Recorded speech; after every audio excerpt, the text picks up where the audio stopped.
And here's why. We have some breaking news. There's a decision from a New York judge in President-elect Donald Trump's immunity case, and that decision means that the case has been delayed by a week. The president-elect was found guilty of 34 counts of falsifying business records in connection with payments made to adult film star Stormy Daniels. Trump denied any wrongdoing. His lawyers are now arguing that the Supreme Court jury's ruling shields him from prosecution. CBS News political reporter, attorney Katrina Kaufman has been tracking the details, and she joins me now. Katrina, so explain what this decision means and whether or not the president's actions that he took in office were official acts. What is the judge considering? Hi, Vlad. So what we've just learned is we were waiting for a decision from Judge Juan Merchan today on whether or not the verdict in this case should be thrown out on the basis of presidential immunity. What's now happened is this has been postponed by a week. The prosecution has asked for some time to weigh the balance of this jury verdict against the office of the president, the fact that Trump has now been re-elected president. So what just happened? 3 judges, unanimous. The D.C. Circuit took Trump's single most important legal argument, absolute presidential immunity from criminal prosecution, and dismantled it piece by piece in language so clear there was no spinning it. The line that ended it was this: for the purpose of this criminal case, former President Trump has become Citizen Trump, not a uniquely protected figure, not above the law. Citizen Trump, subject to the same courts and the same criminal accountability as everyone else. That was the moment the wall came down. The U.S. Supreme Court has ruled that Donald Trump has some immunity from prosecution for official actions taken while he was in the White House. The landmark decision is likely to delay his trial for interfering in the 2020 election. The former president described the decision as a big win. Our North America editor Sarah Smith reports. The powerful Supreme Court has the final say on what presidents can and cannot do. Today's historic ruling means a president can never be prosecuted for anything that's part of their official duties, but they do not have immunity for non-official acts. So what does this mean for the criminal cases against Donald Trump? When he spoke to supporters on January the 6th, was he officially acting as the president or as the losing candidate? We fight like hell, and if you don't fight like hell, you're not going to have a country anymore. Donald Trump is facing criminal charges related to the January the 6th riot and attempting to overturn the election result. Let me walk you through exactly what happened, because this story has layers that most coverage either glosses over or gets completely wrong. The D.C. Circuit ruling was real. It was unanimous, and it was genuinely devastating for Trump's legal position. But the story did not end there. Trump appealed, just as his team said they would the moment the ruling came down. The Supreme Court eventually took the case and issued its own ruling, one that complicated the picture in ways we need to walk through carefully. U.S. Supreme Court late this morning ruling former President Trump may claim immunity from criminal prosecution for some of the actions he took in the waning days of his presidency. Michael Perchik on it for us. He's following the case and breaking it down for us this afternoon. Michael. Joe, that Supreme Court ruling recognizing former President Donald Trump's immunity claim for official acts as president, though rejected it for unofficial acts. The majority opinion delivered by Chief Justice John Roberts states while the president is not above the law, that he may not be prosecuted for exercising his core constitutional powers, and he is entitled to at least presumptive prosecution for his official acts. Still, it states that Trump is asserting a far broader immunity than the limited one we have recognized. Now, in the dissent, Justice Sonia Sotomayor countering that it makes a mockery of the principle foundational to our Constitution and system of government that no man is above the law. Understanding the full arc of this immunity fight, from the D.C. Circuit's flat rejection to the Supreme Court's more nuanced ruling, is essential to understanding where Trump's legal exposure actually stands right now. An appeals court in the nation's capital ruled President Trump can stand trial in connection with charges he plotted to overturn the results of the 2020 election. Now, the panel struck down Mr. Trump's broad claims of immunity. The D.C. Court of Appeals tossed out former President Trump's claims of immunity from prosecution for his actions while in the White House and leading up to the Capitol riots in 2021. The 3-judge panel issued a unanimous ruling, 57 pages long. But the full story is about what happened next, and why even the Supreme Court's partial pullback did not give Trump the blanket protection he was demanding. understanding. The core holding that a former president is not above the criminal law survived, and that survival is what matters for everything that comes after. Here's what the D.C. Circuit actually said, and the specific language matters because it is so unusually direct for a federal appellate court. The three-judge panel wrote that for the purpose of this criminal case, former President Trump has become Citizen Trump with all of the defenses of any other criminal defendant. Then they went further. They wrote that any executive immunity that may have protected him while he served as president no longer protects him against prosecution. They rejected all three bases Trump claimed for immunity unanimously, with no dissent from a panel that included judges appointed by presidents of both parties. And then they wrote the sentence that Trump's lawyers have been most desperate to avoid seeing in a federal court ruling. They wrote that they cannot accept former President Trump's claim that a president has unbounded authority to commit crimes that would neutralize the most fundamental check on executive power, the recognition and implementation of election results. Read that again. They cannot accept a claim of unbounded authority to commit crimes. That is a federal appellate court saying directly in an official ruling that the President of the United States does not have the constitutional authority to commit crimes to stay in power. That statement in that document from that court is historic. It is the clearest judicial articulation yet that the office of the presidency does not place its occupant above the criminal law. And then the panel went even further and spelled out exactly why Trump's theory of presidential immunity was so dangerous as a constitutional matter. They wrote that his stance would collapse our system of separated powers by placing the president beyond the reach of all three branches, because under his theory, Congress could not legislate, the executive could not prosecute, and the judiciary could not review. That is the court saying your argument does not just protect you from this specific prosecution. Your argument would make the president completely uncheckable by any branch of government. Congress could not pass laws limiting presidential conduct. Prosecutors could not charge a president for any crime committed in office. Courts could not review presidential decisions. Under Trump's theory, the president would be a king, and the court unanimously said that is not what the Constitution created and not what they were going to endorse. Trump's spokesperson responded by warning that without complete immunity, future presidents would be immediately indicted when they leave office. That tells you everything about how central the immunity argument was to the entire legal strategy. The response to losing it was not a substantive legal counter-argument. It was a prediction of chaos. That is what you say when you have lost the argument and you know it. So what did Trump's legal team actually do in the aftermath of the ruling? They did exactly what they said they would do. They appealed. They went to the Supreme Court. They asked the justices to stay the case, to pause everything while the immunity question was resolved at the highest level. The Supreme Court agreed to take the case, which bought Trump's team significant time as the court deliberated. And then the Supreme Court issued its ruling in Trump versus United States, which was more complicated and more nuanced than either side wanted, and which set up the legal landscape that the January 6th case now has to navigate. That landscape is what we are going to dig into now. Because understanding the difference between what the D.C. Circuit said and what the Supreme Court eventually said, and what the combination of those two rulings actually means for Trump's criminal exposure, is the most important legal question in American politics right now. Let me go deeper into the full immunity fight, because the story does not end with the D.C. Circuit ruling, and understanding the complete arc of this legal battle is essential to understanding where things actually stand. The D.C. Circuit said Trump has no immunity. Trump appealed to the Supreme Court. The Supreme Court took the case and issued a ruling of its own. And the result was more complicated than a simple yes or no on immunity.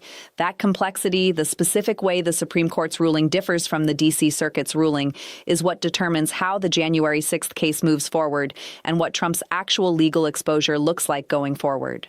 So let us walk through it carefully, because this is the heart of the legal story, and it deserves a clear and honest explanation.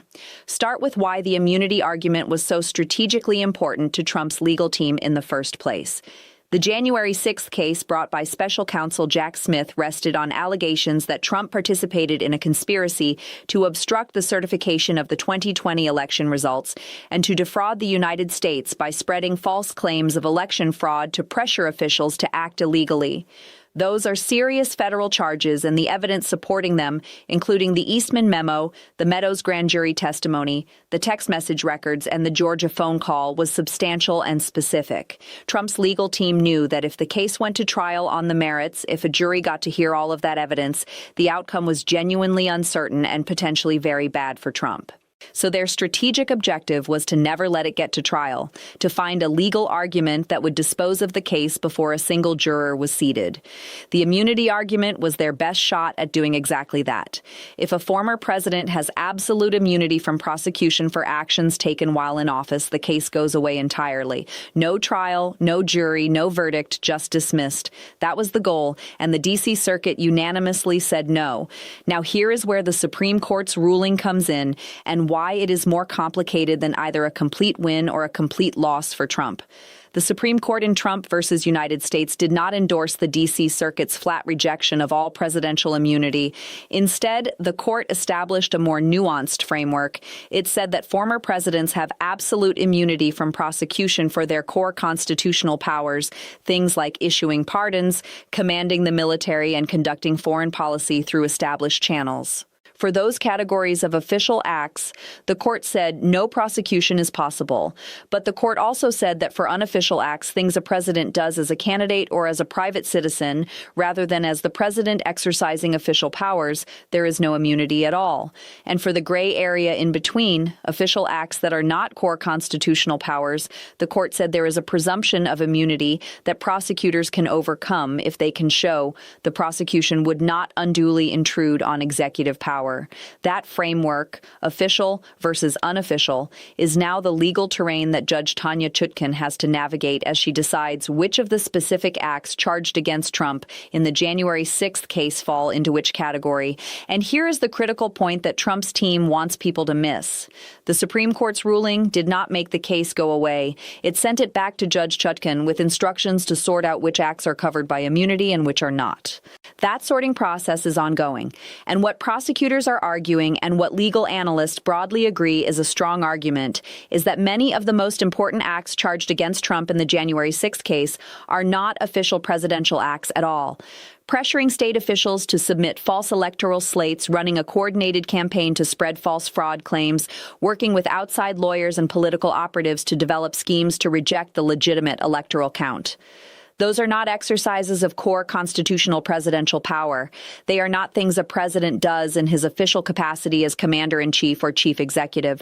They are things a candidate does, or things a private citizen does. And under the Supreme Court's own framework, they do not get immunity protection. So the D.C. Circuit's ruling that Trump is Citizen Trump subject to criminal accountability was not overturned by the Supreme Court.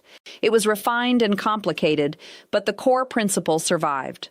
The presidency does not put you above the law, and a significant portion of what Trump is charged with doing is not protected even under the Supreme Court's more generous immunity framework. Now let me connect this immunity fight to the broader pattern of courts refusing to let Trump operate above the law, because this is where the story becomes most significant for understanding the overall legal and political landscape. The D.C. Circuit immunity ruling, the Supreme Court's confirmation that unofficial acts get no protection, the tariff ruling striking down his emergency powers claims, the New York fraud judgment establishing he inflated his net worth for years, the hush money conviction on 34 counts. These are not isolated legal events happening in different contexts. They are a pattern of courts at every level saying the same basic thing in different legal contexts. The rules apply. The Constitution has limits. Presidential power has boundaries. And when those boundaries are crossed, courts are going to say so in writing, on the record, regardless of who appointed the judges doing the writing.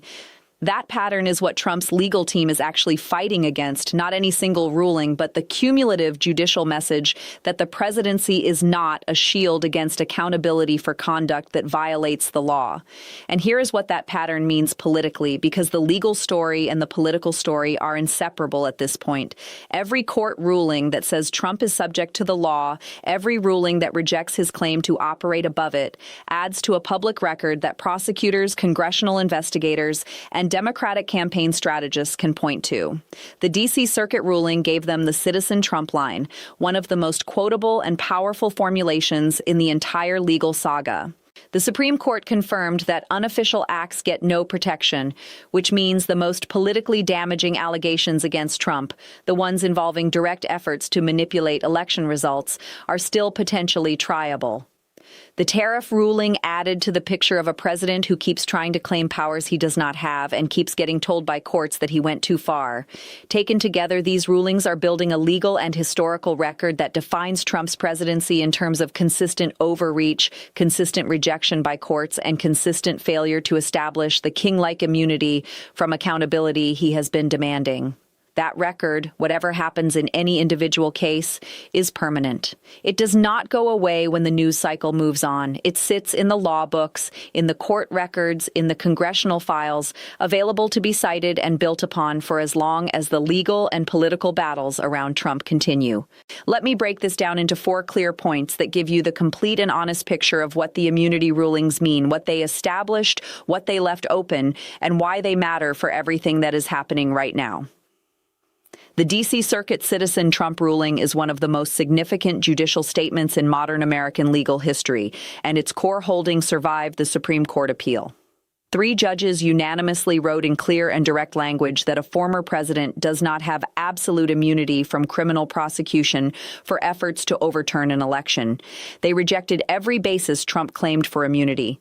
They warned that his theory would collapse the separation of powers, and they used language, Citizen Trump, that encapsulated the constitutional principle at stake more powerfully than any legal analysis ever could.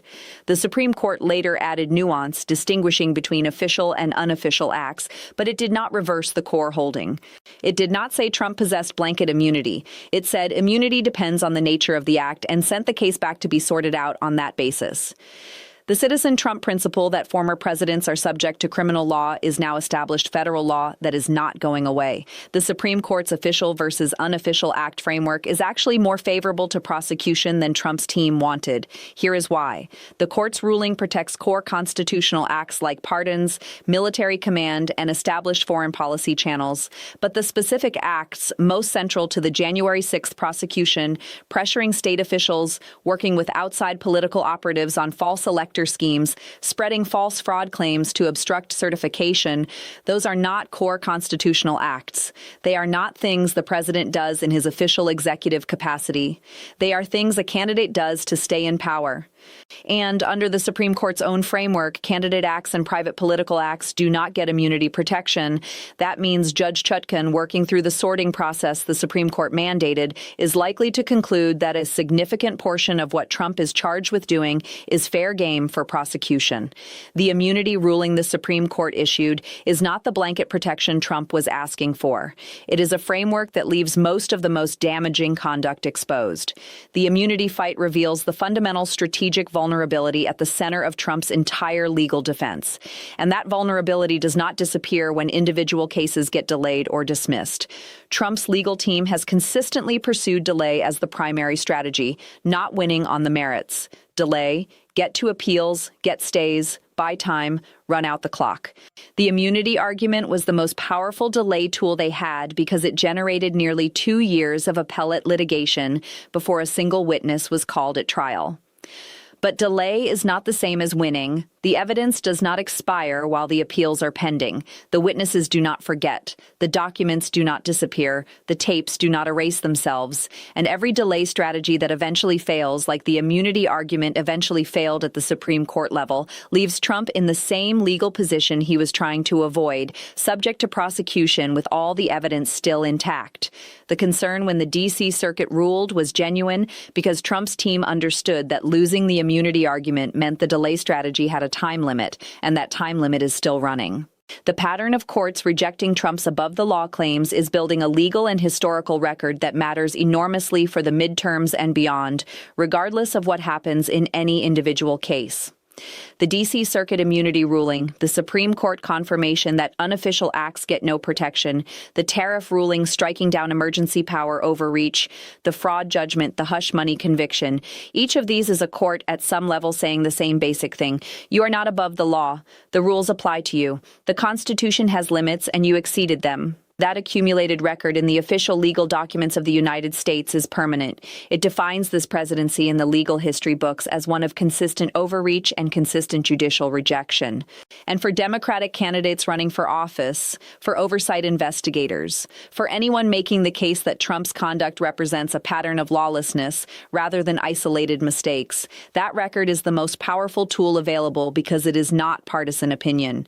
It is what courts said in writing on the record, with judges appointed by presidents of both parties joining the conclusions. Here's the bottom line. A unanimous 3-judge panel on the D.C. Circuit Court of Appeals ruled that Donald Trump is citizen Trump, subject to criminal prosecution with no special immunity beyond what any other defendant has, and that his claim of unbounded presidential authority to commit crimes would collapse the separation of powers. Trump's legal team appealed, and the Supreme Court issued a more nuanced ruling distinguishing official from unofficial acts, but confirmed that unofficial acts get no immunity, leaving most of the January 6th prosecution's core allegations exposed and subject to trial. The immunity argument, which was the central pillar of Trump's entire legal defense strategy, did not survive contact with the federal courts. What survived is the principle that the president is not a king, that the office does not put its occupant above the criminal law, and that when a former president tries to overturn an election, the courts are willing to say clearly and on the record that such conduct is subject to criminal accountability. That principle is now established law, and it is the foundation that every future investigation, prosecution, and accountability effort will build on.